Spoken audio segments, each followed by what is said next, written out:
आदर्श दाम्पत्य जीवन की बात हो तो भगवान शंकर और भगवान राम को सर्वोच्च उदाहरण के रूप में प्रस्तुत किया जाता है।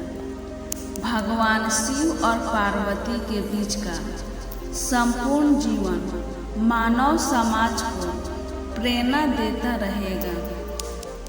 इस बात के लिए कि दाम्पत्य जीवन हो तो शिव और पार्वती की तरह का हो। आओ जानते हैं सुखी दाम्पत्य जीवन की 10 खास बातें। पहला, एक दूसरे से प्रेम।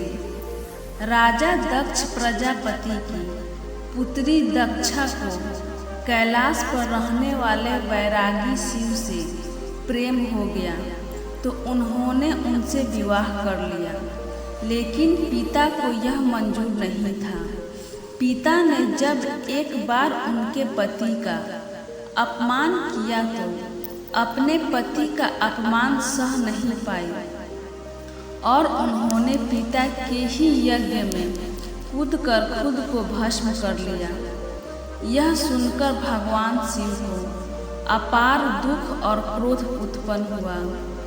उन्होंने वीरभद्र को भेजकर राजा दक्ष के यहाँ विध्वंस मचा दिया। वीरभद्र ने दक्ष की गर्दन उतारकर शिव के समक्ष रख दी। शिव का क्रोध बाद में अपार दुख में बदल गया और वे अपनी पत्नी को शव को लेकर जगत में घूमते रहे। जहाँ जहाँ माता सती के अंग या आभूषण गिरे वहाँ वहाँ शक्तिपीठ स्थापित हो गए। इसके बाद शिव जी अनंत काल के लिए समाधि में लीन हो गए। दूसरा, विधिवत विवाह। भगवान शिव और माता पार्वती दोनों एक दूसरे से प्रेम करते थे, लेकिन उन्होंने कभी भी गंधर्व विवाह या अन्य किसी प्रकार का विवाह नहीं किया। उन्होंने समाज में प्रचलित वैदिक रीति से ही विवाह किया था। पहली बार उनका विवाह माता सती से ब्रह्मा जी ने विधिवत रूप से करवाया था और दूसरी बार माता सती का पार्वती रूप में दूसरा विवाह भी सभी की सहमति से विधिवत रूप से ही हुआ था। एक आदर्श दाम्पत्य जीवन में सामाजिक रीति और परिवार की सहमति भी जरूरी होती है। तीसरा, प्रत्येक जन्मों का साथ। माता सती ने जब दूसरा जन्म हिमवान के यहाँ पार्वती के रूप में लिया, तब उन्होंने पुनः शिव को पाने के लिए घोर तप और व्रत किया। उस दौरान तारकासुर का आतंक था। उसका वध शिव जी का पुत्र ही कर सकता था, ऐसा उसे वरदान था। लेकिन शिव जी तो तपस्या में लीन थे। ऐसे में देवताओं ने शिव जी का विवाह पार्वती जी से करने के लिए एक योजना बनाई। उसके तहत कामदेव को तपस्या भंग करने के लिए भेजा गया। कामदेव ने तपस्या को भंग कर दी, लेकिन वे खुद भस्म हो गए। बाद में शिव जी ने पार्वती जी से विवाह किया। इस विवाह में शिव जी बारात लेकर पार्वती जी के यहाँ पहुँचे। इस कथा का रोचक वर्णन पुराणों में मिलेगा। शिव को विश्वास था कि पार्वती के रूप में सती लौटेगी, तो पार्वती ने भी शिव को पाने के लिए तपस्या के रूप में संपन्न का एक आदर्श उदाहरण प्रस्तुत किया। चौथा, एक पत्नी व्रत। भगवान शिव और पार्वती ने एक दूसरे के अलावा अन्य किसी को भी अपना जीवन साथी कभी नहीं बनाया। शिव की पहली पत्नी सती ने ही अगले जन्म में पार्वती के रूप में जन्म लिया और वही उमा उर्मी काली कही गई। बात चाहे सृष्टि निर्माण और उसके संचालन की हो या परिवार की गाड़ी हाँकने की, पुरुष और प्रकृति का समान रूप से योगदान देना जरूरी है। 5वां, आदर्श गृहस्थ जीवन। सांसारिक दृष्टि से शिव पार्वती व शिव परिवार गृहस्थ जीवन का आदर्श है। पति पत्नी के संबंधों में प्रेम, संपन्न और घनिष्ठता का श्रेष्ठ उदाहरण प्रस्तुत करके उन्होंने अपनी संतानों को भी आदर्श बनाया और एक संपूर्ण पारिवारिक जीवन और उसके उत्तरदायित्व का निर्वाह किया। 6, पत्नी को भी दिया ब्रह्म ज्ञान।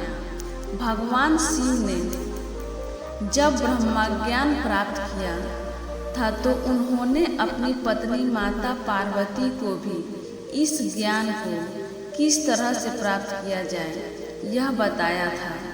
अमरनाथ की गुफा में उन्होंने माता पार्वती को अमर ज्ञान दिया था ताकि माता पार्वती भी जन्म मरण के चक्र से छूटकर सदा के लिए उनकी ही अर्धांगिनी बनकर रहे।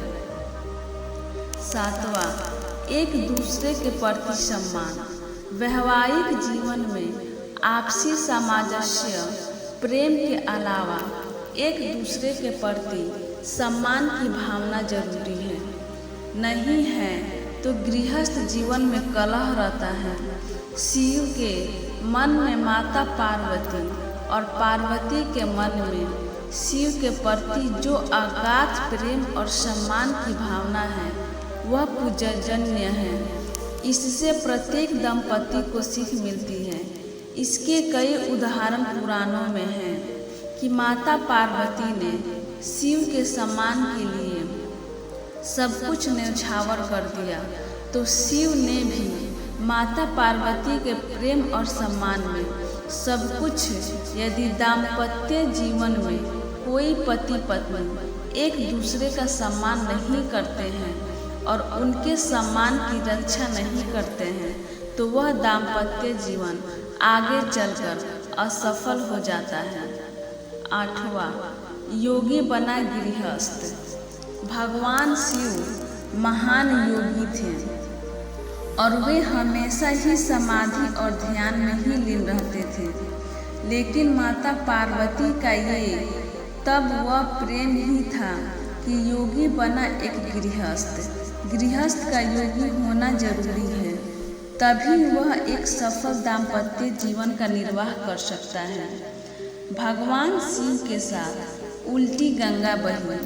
कई लोग ऐसे हैं जो विवाह के बाद उम्र के एक पड़ाव पर जाकर वैरागी बनकर संन्यास्त होकर अपनी पत्नी को छोड़ चले। लेकिन भगवान शिव तो पहले से ही योगी सन्यासी हैं या कहे कि बैरागी थे। यह तो माता पार्वती का तप ही था जो योगी गृहस्थ बन गए। कहना तो यह चाहिए कि माता पार्वती भी तो जोगन थी। पत्नी के साथ यदि 7 जन्म के लिए फेरे लिए हैं तो फिर कैसे दूसरी जन्म में संन्यास के लिए छोड़कर चले जाएं। भगवान शंकर ने यह सबसे बड़ा उदाहरण प्रस्तुत किया। 9, त्याग की प्रतिमूर्ति। शिव और पार्वती जिस तरह एक दूसरे के प्रति निष्ठावान और त्यागी हैं, उसी तरह की निष्ठा और त्याग को सीता और राम ने भी अपनाया था। पार्वती का शिवमय हो जाना या शिव का पार्वती में ही लोप हो जाने के इसी प्रेम के चलते उन्होंने अर्धनारीश्वर भी कहा जाता है। 10वां, सदा साथ ही रहना और बातें शेयर करना। पुराणकार कहते हैं एक महिला को अपने पिता, भाई, पति, पुत्र और पुत्री के घर में ही रात रुकना चाहिए। अन्य कहीं भी यदि रात रुकने का अवसर हो तो साथ में पिता, भाई, पुत्र, पुत्री या पति का होना जरूरी है। यह तो एक आम मनुष्य की बात है, लेकिन माता पार्वती और शिव को अर्धनारीश्वर हैं। उनका साथ तो सदा से ही सदैव है और रहेगा। हमने यह भी पढ़ा है कि भगवान शिव हमेशा ही माता पार्वती के प्रश्नों के उत्तर देते हैं और उन्हें किसी न किसी की कथा सुनाकर अपना रहस्य बताते रहते हैं। इसी तरह माता पार्वती भी शिव को अपना रहस्य बताती है।